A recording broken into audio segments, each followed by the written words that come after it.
Olá pessoal, estamos em mais uma Ação e Reação, 8 de maio, segunda-feira, 2017. Muito comentada a audiência do juiz Sérgio Moro, né, e o nosso ex-presidente Lula, né, um assunto de todas as rodas da cidade, do país, né. Hoje, para comentar esses outros assuntos, nós temos o advogado criminalista e professor e também comentarista do Ação e Reação, Vicente Cassione. Tudo bem, Vicente? Bem, Filete, tudo bem, meu querido Clemente? E um abraço aos caríssimos telespectadores. Também o doutor Clemente, diretor-presidente da Multimagem, médico e também comentarista aqui do Ação e Reação. Obrigado, Filete.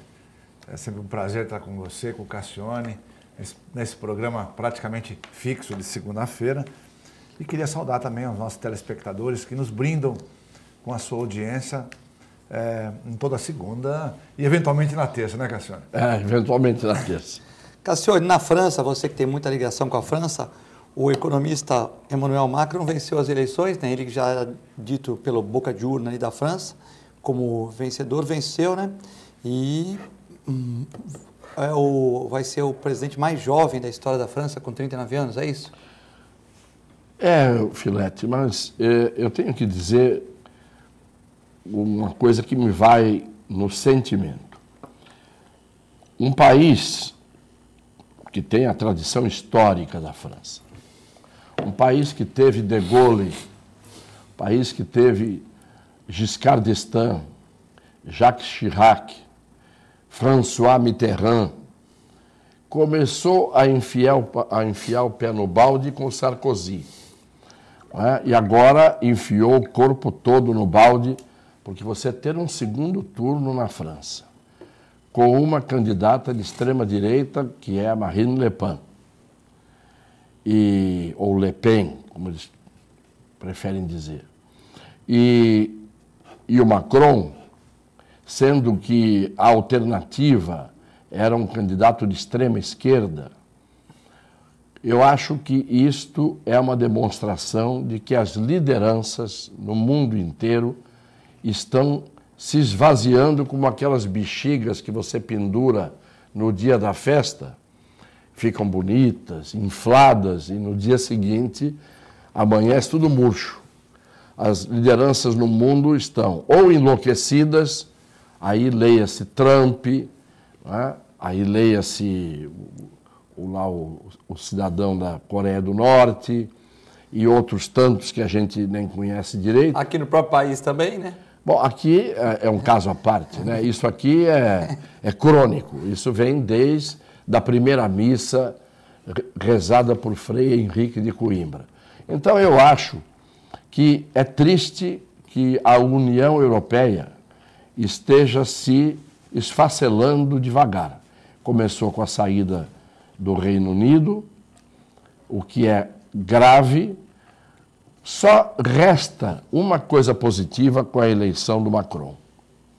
A França não sai da União Europeia e vai ter uma visão diferente do papel da OTAN, Organização do Tratado do Atlântico Norte, que é, de certa maneira, uma sucursal das forças militares dos Estados Unidos. Isso parece que a tendência é começar a mudar. Então, nesse aspecto, se ele seguir esse caminho e a União Europeia seguir esse caminho de não fazer do continente europeu um quintal, não é, da megalomania militar desse estúpido chamado Trump, e eu digo estúpido porque vocês devem ter visto a notícia. O presidente dos Estados Unidos não sabia, eleito pelo Partido Republicano, não sabia que o Abraham Lincoln, um mito da história dos Estados Unidos, era republicano. E não sabia que a Guerra da Secessão, a guerra que dividiu o país entre o Norte e o Sul, tinha sido deflagrada em razão da luta a favor e contra a escravidão. Quando você vê um presidente da República, da potência militar mais importante no mundo, além de toda a estupidez que ele já cometeu, mostrar esse tipo de ignorância em relação à própria história do seu país, isso tinha que ser causa de impeachment. E nos Estados Unidos a história deles é muito bem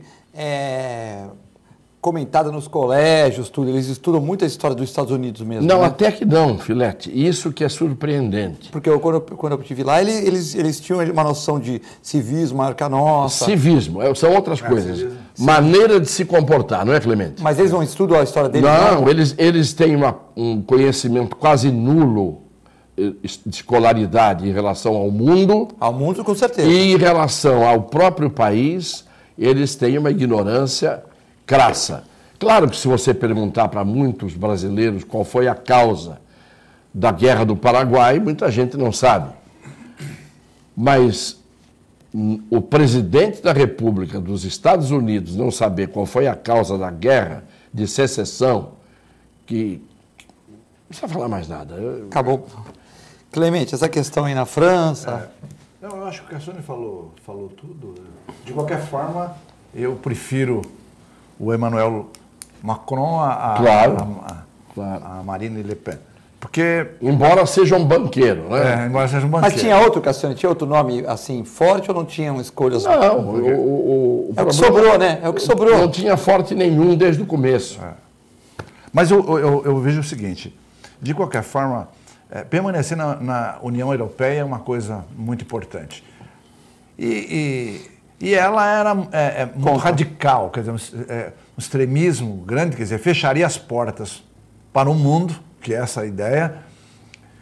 Isso, inclusive, com relação aos imigrantes, né? Sim. Isso, quer dizer, fecha tudo, não tem comércio mais, quer dizer, sai da União Europeia, como aconteceu com a Grã-Bretanha, e que hoje, se fizer uma eleição, dá o contrário. Dá né? o contrário. Dá o contrário. Na Escócia, por exemplo, absolutamente clara a posição da Escócia de querer permanecer, está quase rompendo com o Reino Unido. Mas mesmo a Inglaterra, digamos assim, isoladamente, hoje, se fizer uma eleição hoje, daria o sim para continuar na comunidade europeia. Reversão do resultado. Então, deu uma bobeira naquele instante, fez tal. É importante realmente essa integração. E daí eu quero tirar um paralelo do que você falou, o Trump é maluco, porque ele também, de certa forma, ele está tendo mais dificuldade de fechar as portas, mas por ele fecharia as portas para o mundo. Sim, sem dúvida nenhuma. Eu não quero mais. As empresas têm que vir para os Estados Unidos, eu acho que parcialmente algumas coisas têm que ser modificadas, mas já começou a colocar barreira no mundo todo, incluindo o Brasil, né? Sobretudo em produtos básicos, por exemplo, já estão falando numa taxa adicional, aí uma extra, ou senão, às vezes a barreira não é só de dinheiro, barreira sanitária, que eles chamam. Não, esse produto eu não quero aqui, por isso, por aquilo, inventam um monte de coisas e dificulta. Então, o Trump, traçando um paralelo, ele era muito parecido com a Marine Le Pen, né? Então, nesse sentido, eu acho que o Macron acaba sendo um elo importante para dar continuidade. Eu ainda acredito nesse mundo aberto. Eu acho que em algum momento ainda, eu acho que eu vou mais além. Não acredito que com o Trump não é possível, mas em algum momento eu acho que a gente vai conseguir fazer isso na América, né? Estreitar essas relações que acabaram na gestão passada com Lula, Dilma, PT aqui, e na outra ponta a Cristina Kirchner, que também não fez um grande governo. A gente já tem hoje uma visão totalmente diferente na Argentina, e eu acho que essa união, essa integração é impossível de você quebrar, né? Talvez você quebre em um outro país, mas eu acho muito difícil, porque ao mesmo tempo que um quer sair, tem 3 ou 4 querendo entrar. E isso, na comunidade europeia, é um parâmetro importante, né? A Grécia brigou, acabou ficando. E tem um monte de países que só não entraram na comunidade europeia por conta do déficit público, que é extremamente alto, e da irresponsabilidade fiscal. Como não quer, para você entrar na comunidade europeia, hoje você tem que entrar num acordo em termos de déficit fiscal. Claro. E tem gente que não quer seguir aquilo ou não consegue seguir, né, Cassiano? E você, falando do Macron e da Argentina, que se livrou da Kirchner, então a Argentina tem o Macri, Macris. A França agora é o Macron. E os Estados Unidos o microcéfalo, que é o cabecinha pequena, que é o Trump. Né? E a Venezuela tem o pior de todos, que é o Maduro, né? Eu não sei. Sinceramente, eu não sei. A Venezuela é uma incógnita. Porque quando o petróleo era caro, né, Cassiano? Quando o petróleo era caro, eles conseguiram, de uma certa maneira, segurar. Olha, quando baixou, aí eles começaram a militarizar o país todo. Tinham 8 generais, agora tem 350, ganhando altos salários para segurar tudo. A Venezuela não segurou com barril a 50, 60 dólares, né? Pois é, mas eu digo o seguinte, eu nunca fui à Venezuela. Eu não sei o que é verdade ou mentira na história que contam da Venezuela. Eu sei que eu fui a Cuba 2 vezes. E de tudo que eu ouvia se falar de Cuba, quando eu cheguei em Cuba, não vi nem 1/10 daquele mal que parecia existir em Cuba. E eu fui 2 anos antes de o Obama abrir-se para Cuba e a situação mudar. Então, a história, eu sempre digo isso, a história não é escrita pela mão dos fracos e nem dos perdedores. A história é escrita pela mão dos vencedores e dos fortes. E eles escrevem o que eles querem. Isso sempre foi assim. Sempre foi assim. E mais, não é só isso. Você tem, hoje, o Clemente usou uma expressão que ele ainda acredita no mundo aberto. E tem toda a lógica pela sensibilidade e inteligência dele, quando ele diz isso, porque se você for ver o que é o planeta Terra, o planeta Terra é um grão de areia, menos do que um grão de areia, é um pequeno, uma fração milesimal de átomo, né? Nessa coisa que o Big Bang gerou, bilhões de planetas, né? Bilhões de galáxias. E nós somos um planetinha desse tamanho e conseguimos, numa bolinha de gude que nós somos, ter divisões, ter guerras permanentes. A história do homem é a história da guerra. Desde o começo até hoje. Não parou. E diferenças raciais, diferenças, lutas por espaço, um querendo tirar a terra do outro. Não é? A terra é a demonstração exata de que os seres humanos não prestam, como regra, como nós gostaríamos que prestassem. Na presunção de que somos inteligentes, de que somos os únicos que temos um cérebro maior e mais abrangente. Eu vi outro dia um elefantinho querendo subir uma barreira na beira de um rio e não conseguia. Vem a mãe elefante, desce, empurra o elefantinho. Eu vi esse vídeo. Você viu esse vídeo? A mãe desce e ela escoa ele consegue subir. Então, os animais que não são racionais, né, dizem, os animais que não são sábios, que não pensam, eles são muito mais perfeitos do que nós. Porque eles não têm, antes de tudo, eles não têm ódio, eles não têm rancor. O único sentimento parecido com o nosso, negativo, que eles têm, e também nem sei se é negativo, é o ciúme.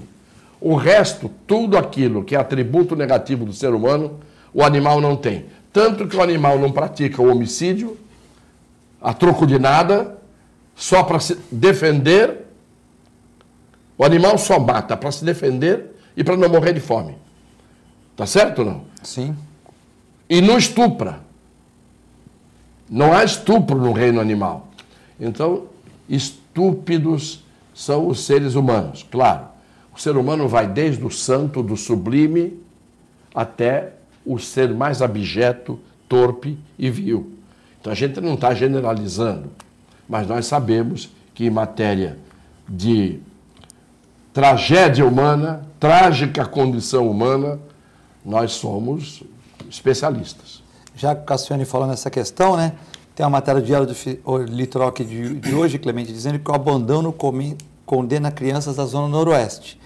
A situação precária, falta de equipamentos públicos básicos, creche, está proporcionando aliciamento de dezenas de jovens para o crime e expondo meninas ao assédio e exploração sexual na Zona Oeste, área periférica de Santos e São Vicente, né? Região da Vila dos Criadores, Telma, Pantanal. Muitas crianças são aviões de drogas ou transam com motoristas de caminhão à procura de algumas de dinheiro, né? É uma denúncia aqui do Diário do Litoral. Olha, a gente fica realmente surpreso, por um lado, como o Cassione falou, porque tamanha desconsideração com a população, seja aqui, seja em qualquer lugar, a gente não está colocando especificamente Santos, porque isso é um problema nacional, né? Se for para o Nordeste, a coisa é ainda pior, né?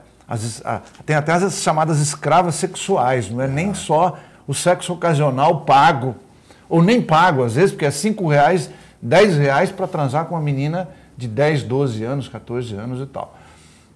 Mas essa situação econômica do país como um todo, e você vê uma cidade como Santos, que já é uma cidade diferenciada da maioria das cidades brasileiras, ainda a gente encontra isso por causa desse problema social, que ficou 14 milhões de desempregados, né? Então você imagina, quanto mais desempregados, mais gente vai ter dificuldades financeiras e aí começa a se prostituir. Por outro lado, os órgãos públicos não conseguem atender a essa demanda, que é importante, de dar um suporte social. E aí acontece isso aí, não para nossa surpresa, porque a gente já sabe que isso é real, mas, de novo, fica aquela comparação que o Cassione fez muito bem e que, de certa forma, às vezes até nos emociona no lado animal, né? A história dos gansos, né? Meu Deus do céu. O ganso vai um na frente, esse cara pega o impacto do vento, mas ele facilita os outros que vêm atrás. Vão no vácuo. Vão no vácuo dele e depois troca. O último da fila passa a ser o primeiro e assim por diante. Eles são burros, inteligentes somos nós. Ou o do elefante, que é uma história bonita, tem aí na internet. O elefante mais jovem escoltando o mais velho ou doente, escoltando mesmo, literalmente escoltando. A solidariedade. A solidariedade animal, né? E mesmo o jovem, ele acaba ainda sendo escoltado por um idoso, entre aspas, sim, pelo respeito à idade dele, o conhecimento dentro do reino animal. Então, existe um líder, que é o mais velho, que vai na frente. Aí vem o mais jovem, que é para escoltar os outros que estão doentes ou precisam de ajuda. Ou seja, essa beleza que nós não conseguimos fazer nem na nossa cidade. Não. Né? Não conseguimos, principalmente porque há muito tempo nós não temos comando, gestor, liderança, prefeitura. O que é prefeitura? Prefeitura é uma instituição que cuida de um município. E no município vive uma comunidade. A comunidade não vive no Brasil. Antes de viver no Brasil, nós estamos na célula. O Brasil é o tecido. Cada célula é um município. Ali estão as comunidades. Ali é que você tem que ter a segurança. Ali é que você tem que ter a educação de alto nível. Ali é que você tem que ter a proteção em todos os sentidos, na saúde. E o que é que você vê? Você vê um grupo de experimentais, um grupo de imberbes, um grupo de gente que nunca fez por conta própria nada na vida com êxito. Normalmente são esses que se sucedem na prefeitura. O prefeito e os cupinchas do prefeito. De tal maneira que quando você tem um prefeito que exerce a função, como você teve um Faria Lima em São Paulo, como você teve um Jaime Lerner em Curitiba, e como você teve um Prestes Maia em São Paulo. Quer dizer, homens que foram diferenciados. Né? O próprio Jânio, quando era prefeito, são pessoas que têm capacidade de liderança. Figueiredo Ferraz. Aqui a gente lembra de um Gomide, o próprio Carvalhinho, que mudou a cara de Santos. Mas o que nós temos em Santos é a herança da década de 20. Da década de 20, de 30 e de 40 no máximo. Que é Saturnino de Brito, não é? Que são as pessoas que fizeram a pujança de uma cidade que foi encolhendo, encolhendo, encolhendo. E hoje é um playground de gente que vai para a política como forma de fazer qualquer coisa, menos aquilo que a comunidade e o município precisam ter e exigem.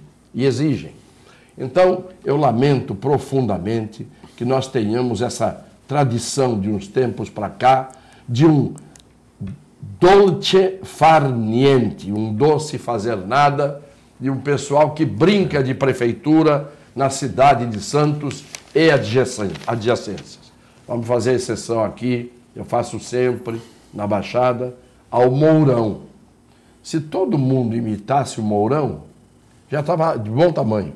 Não precisa ser melhor que ele, basta imitar. Fazer metade do que o Mourão fez. Olha, não morro assim de amores pelo Mourão, não sou amigo do Mourão, não vou à casa do Mourão, nunca fui. Fui até adversário do Mourão em campanhas eleitorais, mas a gente tem que reconhecer quem é competente e quem não é competente, quem faz e quem não faz, quem nem aprende a fazer estando no cargo, porque tem gente que vai para o cargo e aprende. Eu lembro do Serra, quando foi ser ministro da Saúde, aprendeu. Acabou fazendo mais do que pessoas do ramo faziam, como genéricos, etc, etc. Tem gente que vai para o cargo e não aprende. Porque para aprender, a pessoa tem que ter inclinação, tendência, boa vontade. E tem gente que não está lá com espírito de aprender coisa nenhuma. Está lá simplesmente para gozar do cargo. Já falamos da matéria de capa do Diário, também aqui o TSE, Tribunal de Contas do Estado, comenta o que o Cassiano está falando agora, né, Clemente? Aponta a falta de planejamento na maioria das cidades do estado de São Paulo com conceitos baixos, né? Se não tivesse planejamento, nós não tínhamos a Corsã fechando, né? A Prodesan com esse problema da dívida e tal. Logicamente que não vai ocupar o prefeito agora, mas já vem de 30 anos para trás. A Corsã fechando, o Hospital Modelo fechando, Prodesan com problemas. Codaíra agora segurou um pouco, mas com problemas, a Coab com problema, em todas as cidades da região. Quer dizer, se tivesse boa gestão, nós não estaríamos com esse problema tão grave, né, Clemente? Não, e é importante citar isso aqui, porque, na verdade, ele fala que, aqui no jornal, ele fala que os piores são Bertioga, Cubatão, Guarujá e São Vicente. Mas ele não exclui Santos, não. É ser mais, quer dizer, um pouquinho melhor. Até Santos até Praia Grande também ele colocou aqui no ser mais. Sim, um pouquinho melhor. Até Mongaguá tá na avaliação aí. Mongaguá está B e Itanhaém B+. B+. Então é o seguinte, realmente eu acho que o Cassiano já falou praticamente tudo, mas é bom a gente bater de novo. A gente tem que focar diferente, porque existe uma estatística, eu não sei se você viu, Cassiano e Filete, 28% da população brasileira depende de alguma forma do governo, ou municipal, ou estadual, ou federal. É absurdo, é quase um terço. Isso no mundo todo não existe isso. Né? Então se cria algum tipo de favorecimento para calar a boca. E haja vista a própria Bolsa Família, incrementada na gestão da Dilma e do Lula, hoje 13,5 milhões de pessoas. Né? Eu não estou dizendo que está errado transitoriamente fazer isso. E você está apontando a realidade. A realidade. Que é trágica. O próprio Ronald Reagan falava o seguinte: a gente mede a qualidade de um governo não é pelo número de pessoas que aderem a programas sociais, mas pelos que saem desses programas. Perfeito. Perfeito. Perfeito. Né? 13 milhões, se você conseguir reduzir para 10 milhões, você foi um bom presidente. Significa você que esse... Mas o PT fazia exatamente o contrário. Quanto mais vamos gente, aumentar, melhor. porque o objetivo não era socorrer essas famílias... Eleitoral. Era ganhar votos, era literalmente comprar votos. Né? Tanto é que tem outra matéria aqui, eu não sei se foi aqui que eu vi, ou na internet, não é na internet mesmo, que o cara fala... Não, eu não consigo entender como o cara condenado, e de qualquer partido, não é PT não, PT, PSDB, qualquer partido, que foi condenado, tem gente que vai lá ainda para fazer festa pro cara, sabendo de todo o histórico da pessoa, que desviou dinheiro mesmo, que está envolvido na trapaça, e vai lá dar tchauzinho e vai brigar sem nenhum argumento, às vezes até com pedaços de pau, ou de uma forma agressiva, obrigando que as pessoas aceitem a ideia dele porque diz que é democrática. Quer dizer, não sabe nem o que é uma democracia. Claro que não. Né? Porque democracia é exatamente o oposto, é respeitar a opinião de cada um, a conduta de cada um, e não fazer com que, como foi na greve passada, né, Cassione? Os caras pegando os taxistas do aeroporto, e os pessoal da CUT, arrebentando os taxistas do aeroporto, porque você não pode trabalhar. Mas como não pode trabalhar? Então, eu acho que realmente nós temos que refletir, não como cidadão apenas, mas como governo. E aí está o que o Cassione chama a atenção. E não é só em nível federal, claro. Aqui também. Vamos acabar com esse negócio de ficar aí brincando com a população. Vamos dar condições para que eles possam atuar sozinhos, gerar o emprego, isso que vale, gerar emprego para ele ter renda, para ele consumir, para potencializar a cidade nesse sentido. E não de outra forma, com migalhas, oferecendo migalha para essas pessoas, ou não oferecendo emprego nenhum, e criando essa condição que você chamou a atenção aí, Filete. O porquê de aumento de assaltos, a prostituição, seja em qualquer nível. Falta de educação, falta de investimento básico, né? O que distinguiu, vou deixar até o Pelé fora, porque o Pelé está acima de tudo. O que distinguiu o Di Stéfano, o Cruyff, o Romário, o Neymar, o Messi, Cristiano Ronaldo, o Ronaldo Fenômeno, o que distinguiu? Eles fizeram o que ninguém fazia. Eles fizeram plus. Tem a expressão latina que diz nec plus ultra. Nada além. Ninguém conseguiu nada. É acima de tudo o que eles fizeram. Ninguém conseguiu chegar. Pois muito bem. Ninguém conseguiu ultrapassar. Eles não foram diferentes? Foram. O que distinguiu os grandes homens estadistas do mundo? Alexandre, Magno, Napoleão Bonaparte, Aníbal, Roosevelt, o que distinguiu De Gaulle, o que distinguiu o que eles fizeram além do que todo mundo?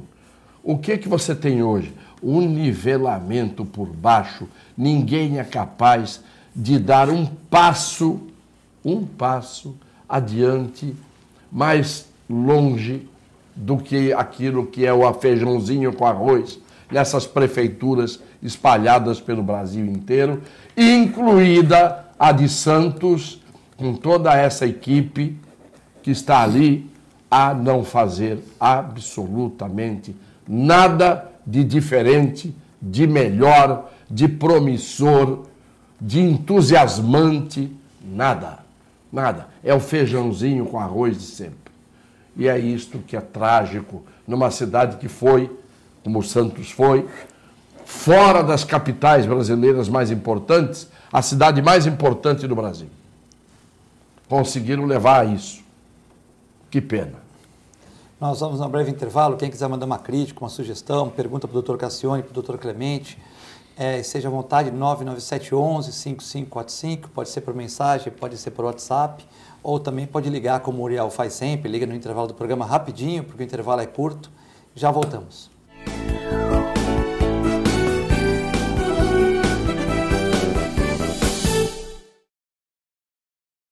APO Planos Odontológicos Empresariais, cuidando da saúde bucal de seus funcionários, com mais de 200 dentistas credenciados e cobertura em todo o território nacional. Central de atendimento exclusiva, planos extensivos à família, controle de qualidade permanente e liberação online de vários procedimentos. Faça como as grandes empresas da região e contrate o plano de saúde empresarial da APO. Atendemos empresas a partir de 3 funcionários. Em Santos, ligue 2104-4000 ou acesse apoodonto.com.br. A Clínica Multiimagem é especializada em exames de radiologia e diagnóstico por imagem, investindo continuamente em tecnologia e trazendo constantes inovações para proporcionar à comunidade médica e seus pacientes diagnósticos ainda mais precisos. Sua nova e moderna estrutura, aliada à tecnologia de ponta, juntamente com o corpo clínico especializado, tornam a Clínica Multiimagem um dos centros de diagnósticos por imagem mais avançado do estado de São Paulo. Entre em contato pelo telefone 3202-1250. Com o objetivo de atender cada vez melhor, o Plano de Saúde Santa Casa oferece a você e a sua família uma ampla rede de atendimento em Santos, São Vicente, Praia Grande, Cubatão e Guarujá. Além de contar com a melhor equipe médica e multiprofissional do litoral paulista. Plano de Saúde Santa Casa de Santos. O melhor atendimento em plano de saúde. 3226-6200. Sintracomos, um sindicato forte a serviço do trabalhador. Este é o Sindicato dos Trabalhadores nas Indústrias da Construção Civil, Montagem e Manutenção Industrial e do Mobiliário de Santos, Cubatão, Guarujá, São Vicente, Praia Grande, Mongaguá, Itanhaém, Peruíbe e Bertioga. Associe-se ao Sintracomos e faça parte da nossa família. Administração, Presidente Macaé Marcos Braz de Oliveira. Sindicato dos Trabalhadores Municipais de Praia Grande, há mais de 20 anos levando aos seus associados planos de saúde e convênios, assistência odontológica e jurídica, curso de capacitação e outros benefícios, dando aos servidores melhores condições de trabalho e qualidade de vida. Para mais informações, acesse o site www.sindicatopraiagrande.org.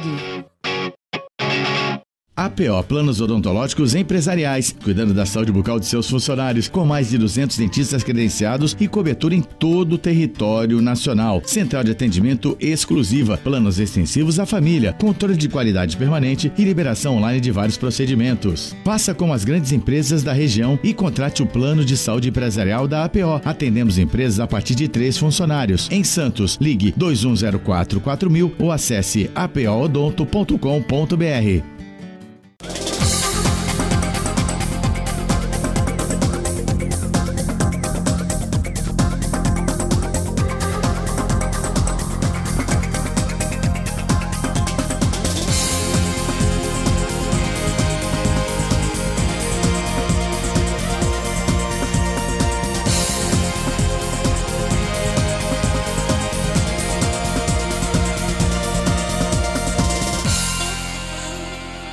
Se você quer algo diferente e está por dentro de tudo que acontece em sua cidade, mande dicas, sugestões de pauta pela nossa fanpage facebook.com/tvcom.santos. Interaja com a programação da sua TV Com.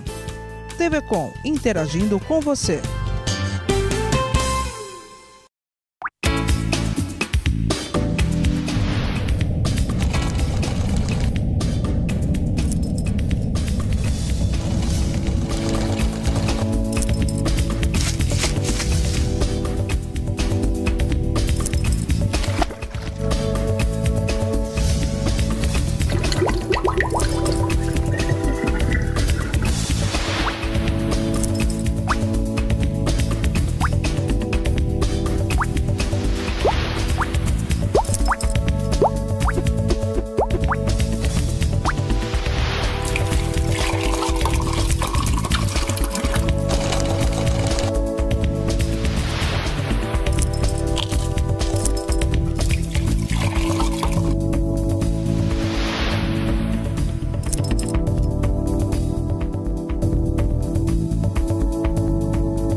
Alô telespectador, alô telespectadora, eu estou aqui para dizer para vocês que o TV Com Debate vai ao ar de forma inédita agora às segundas, quartas e sextas, das 19 às 20 horas. Nas terças e quintas, também no mesmo horário, acontece a nossa reprise.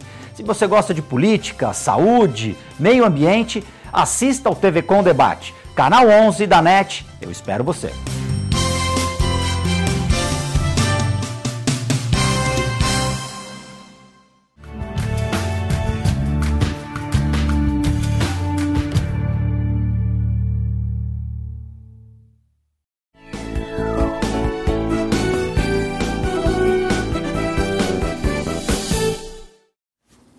Estamos de volta no Ação e Reação nesta segunda-feira, 8 de maio de 2017, para você que vê o programa Fora de Santos, segunda-feira de sol aqui na Baixada Santista, para o nosso amigo Mário Gil, que está assistindo em Portugal pela internet, para a dona Ruth e dona Helena, que mandaram no WhatsApp, que estão vendo o programa no Rio de Janeiro, pela internet, para o Rick Santos também. Muitos recados aqui, muitas... Led, deixa eu só considerar um negócio, sim. Aproveitar a deixa do Cassione, que eu acho que foi muito brilhante na hora que ele considerou, que é um trabalho que existiu, eu não sei se vocês chegaram a ler, a Veja publicou isso, ela publicou isso não faz muitos anos, mas na verdade era uma estatística de 1960.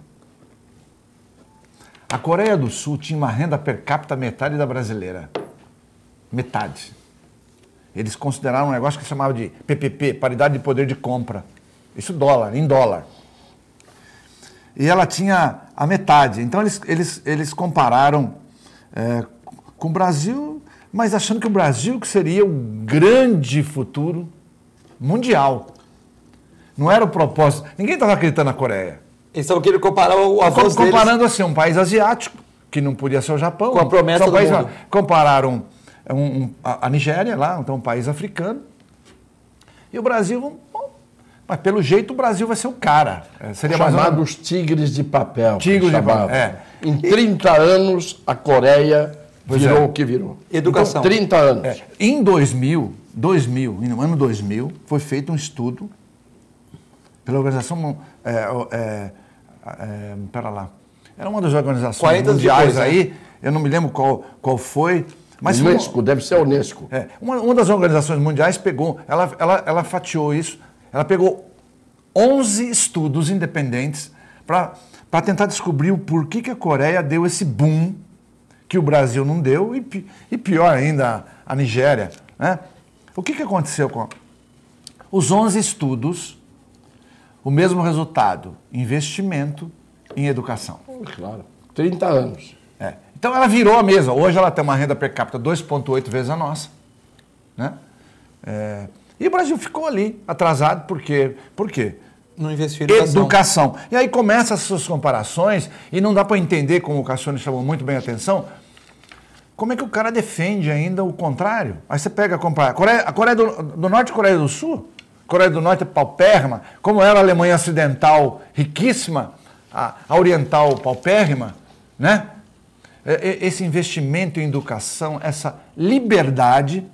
que eu volto a falar do Ronald Reagan de novo, que ele falava, olha, em parte eu acabei me candidatando à presidência por interesse em modificar o meu país. Em parte, como cidadão, eu não queria que o governo fosse, vamos dizer assim, o chamado salvador. Porque quanto mais governo você tem, menos liberdade o povo tem.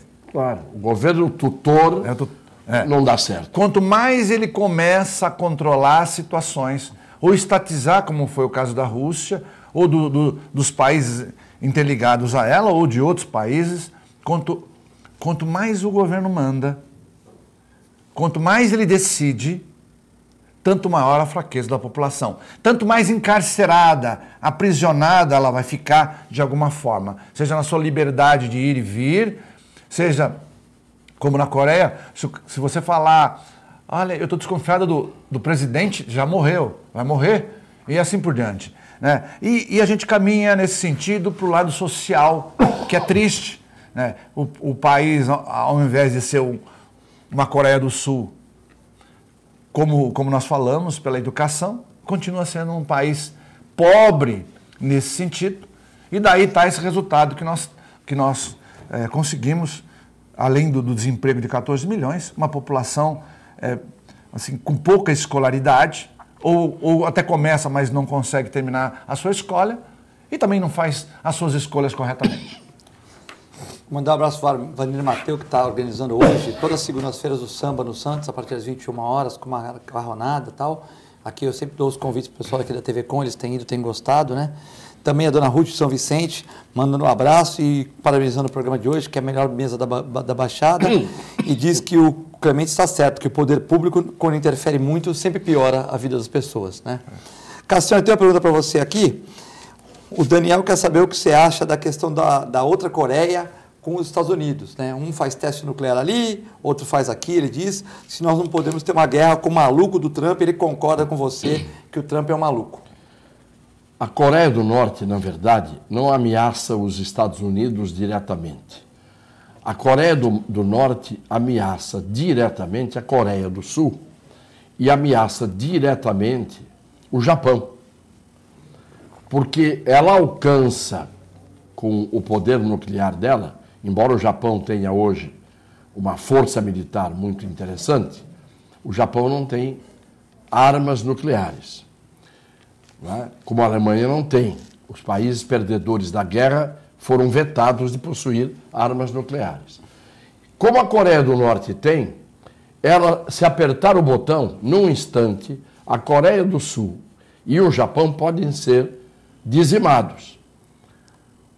Um conflito ali é imprevisível. Ela tem armamento para destruir tudo lá? E a própria China tem armamento. Porque é pequeno, países pequenos, né? É, porque ela tem... O exército da Coreia do Norte é composto por 1 milhão só de infantaria. 1 milhão. É considerado, em termos de porcentagem, um absurdo em relação ao número de habitantes. Isso acontece também em Israel, né? Quer dizer, quase todo mundo pertence às Forças Armadas ou está à altura de integrá-las a qualquer momento. Então, a Coreia do Norte hoje é uma ameaça à China, ao Japão e à Coreia do Sul. Como a Coreia do Sul tem base militar e tem lá aquele sistema antimíssil que os Estados Unidos colocaram na cara da China e na cara da Rússia, é evidente que a Rússia e a China não se importam muito com o que o ditador da Coreia do Norte fala e faz. Porque, de certa maneira, eles também estão incomodados com a presença da força militar americana na Coreia do Sul. Eles também não gostam dos americanos lá. E o futuro presidente da Coreia do Sul já disse que vai acabar com isso, que vai tirar o americano lá de dentro. Por quê? Porque ele sabe que uma das razões da encrenca da Coreia do Norte com a Coreia do Sul, que já guerrearam numa guerra letal mesmo, na década de 50, uma das razões é este tipo de concubinato da Coreia do Sul com os Estados Unidos.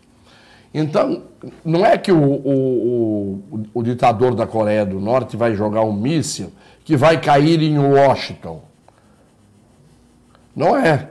Vai cair na China, vai cair no Japão, vai cair na Coreia do Sul, principalmente. E isto gera, do ponto de vista não só bélico, mas do ponto de vista econômico, e das divisões mundiais nesse mundo tão dividido e fragmentado, algo imprevisível, não é? E quando você tem de um lado uma cabeça como a do Trump, que queria destruir a Coreia e no dia seguinte queria se encontrar para namorar com o ditador da Coreia do Norte, quer dizer, o sujeito é louco, ele vai dormir pensando uma coisa e acorda querendo fazer outra. Então nós estamos hoje vivendo um momento de inquietação. Inquietação que está em toda parte, e aqui dentro de casa, no nosso quintal também. Que quarta-feira é a tal audiência de confronto de Lula com Sérgio Moro. Uma notícia recente, agora da hora do almoço, a defesa do Lula pediu adiamento da audiência. Parece que o Lula pediu, parece que o Moro já negou o adiamento. E o pedido foi baseado em que o Moro mandou juntar mais de 100 mil páginas agora, no processo, não dando tempo à defesa do Lula de saber do que se trata. Porque ele teve muito tempo para juntar isso e juntou na última hora. Por outro lado, há a perspectiva de que o circo esteja armado para que o Lula seja preso na audiência. Ou por um decreto que já está na cabeça do Moro, ou porque o Moro pode provocar o Lula para um desacato, e não é difícil que isso aconteça, porque o Lula pode, naquele momento, não é, simplesmente entalado com o Moro, um está entalado com o outro há muito tempo, partirem para uma discussão e o senhor está preso por desacato na audiência. Mas você acha que o Moro, como ele é ético, uma pessoa inteligente, ele vai querer prender o Lula por isso ou vai querer prender o Lula com fatos consumados? Eu acho que ele pode fazer as duas coisas. Ou ele pode estar levando para essa audiência tudo que ele guardou bem guardadinho para chegar e dizer assim, seu Lula, está aqui, ó, o senhor queria a prova? Está aqui a prova A, B, C, D, E, F, G, e com isso decreta a prisão. Ou ele pode não ter as tais provas concretas e criar uma situação de beligerância na audiência, e isso é muito comum, muitos juízes fazem isso, provocam o réu, provocam o advogado, e o sujeito que já está sem sangue de barata ainda por cima, já está entalado com o juiz aqui, acaba dizendo uma besteira, né? Porque tudo pode acontecer. Mas o senhor que é um excelente criminalista, se você fosse o criminalista defendendo o Lula, fosse contratado lá, tá? Você falava, Lula, calma, tu não pode entrar nessa porque você sabe que você vai sair daqui preso, você tem que ficar calmo. Não adianta, primeiro que não adianta... Não adianta isso eu não entendo dessa área. Primeiro que não adianta você dar conselho, porque muitas vezes o médico dá um remédio para o paciente lê a bula e não toma. Mas acontece isso na audiência? Acontece na audiência, já aconteceu. Acontece. E o cliente fica falando besteira. Acontece. Mas o pior não é isto. Você tocou num ponto que é fundamental. Me tira disso. Eu não sou advogado. Não, mas é que... Mas vamos colocar um advogado do Lula amanhã que pode simplesmente ter dito ao Lula o seguinte. Quando você chegar lá na audiência amanhã, você vai dizer assim, está filmado. Eles pediram para filmar, inclusive, os advogados e os procuradores, não só a voz, para não ficar só a imagem do Lula. E o Moro indeferiu. O Moro disse que tem que ficar só a imagem do Lula. Imagine que um advogado diga e o Lula aceite, ou até o contrário, que o Lula resolva fazer isso e o advogado aceite, porque tem cliente que manda no advogado. Mas, sim. E diga assim, senhor Moro, agora que o Brasil todo está vendo, eu estou sabendo que o senhor recebeu uma fortuna em dólares e o senhor sabe muito bem do que eu estou falando. O senhor recebeu uma fortuna imensa para fazer tudo o que o senhor está fazendo. Se o Lula fizer isso... O Moro vai mandar prender. Vai mandar prender, mas não fica na cabeça de uma porção de gente que o Lula está dizendo uma verdade? Do mesmo jeito que todo mundo fala contra A, contra B e contra C, no mesmo jeito que um delator hoje diz A e amanhã ele não diz A, diz B, no mesmo jeito que o Duque chega depois de dar 1/10 hora e resolve contar uma história nova, que ele não contou antes. O Léo Pinheiro. O Léo Pinheiro, idem. Processo de deduragem, processo de delação, processo de gente querendo aparecer. Vou dizer uma coisa aqui que ninguém disse. Está todo mundo contra a lei de abuso de autoridade dizendo estão acabando com a Lava Jato. Pergunta que eu faço, e não teve um jornalista que fizesse essa pergunta. Não teve um advogado, não teve um jurista para dizer isso. Que eu vou dizer agora. Quem é que vai decidir se houve abuso de autoridade? Vamos admitir que alguém diga, estou sofrendo abuso de autoridade por parte do juiz tal ou do procurador tal. Quem é que vai decidir isso? A Câmara dos Deputados? O Congresso Nacional? Não. Quem vai decidir? O juiz. Sempre o juiz. O Judiciário. Com o parecer do Ministério Público.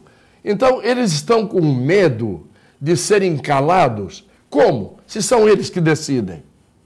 Quem vai decidir se há ou não abuso de autoridade no caso concreto é o judiciário. Como é que o judiciário pode ter medo de uma lei que cria situações de abuso do judiciário, se o judiciário é quem vai decidir se houve ou não houve abuso? Você está entendendo? Eles que vão decidir. Será que ninguém para pensar com a própria cabeça que eles estão fazendo jogo de cena, jogando a opinião pública contra uma lei de abuso de autoridade que tem que existir sim? Porque as autoridades, muitas delas, abusam sim. Eu tenho 52 anos de profissão e vi muito abuso de autoridade. Alguns eu tive que fazer cessar esmurrando a cara do juiz.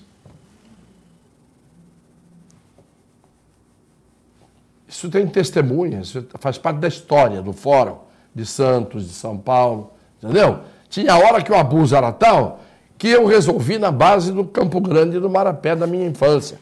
Um murro na cara do juiz, um murro na cara do promotor. Chega-se a esse ponto, porque às vezes a provocação é muita. Claro que há juízes maravilhosos, promotores maravilhosos, mas há uns que nasceram com aquela veia, o sangue torto, o despotismo, sabe? De achar que são deuses.